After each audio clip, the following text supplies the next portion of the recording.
Il y avait deux aspects pour Marine Le Pen ce matin. D'abord le bilan du scrutin d'hier, ensuite la stratégie. Pour ce qui est du bilan, d'abord, la présidente du Front National n'a pas hésité à qualifier son score à elle d'hier de spectaculaire. Elle pose d'ailleurs déjà les jalons pour la suite. Elle présentait ce matin son suppléant Steve Briouat, purement et simplement comme le futur maire d'Hénin-Beaumont. Et puis Marine Le Pen est aussi revenue sur le cas Mélenchon, bien sûr, avec un petit signe de la main ironique pour lui dire au revoir. Et ce constat, à ses yeux, la haine qui aurait animé Jean-Luc Mélenchon pendant cette campagne a été mauvaise conseillère. Mais la stratégie pour ce second tour, pour Marine Le Pen, c'est bel et bien de pilonner son adversaire socialiste. Je propose de l'écouter. Objectivement, sa personnalité ne présente strictement aucun intérêt pour les habitants de la circonscription. Ce fut lors de ce premier tour un candidat transparent.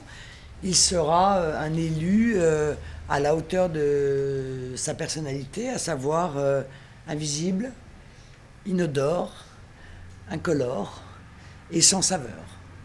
Par conséquent, ce serait un élu sans portée et donc inutile.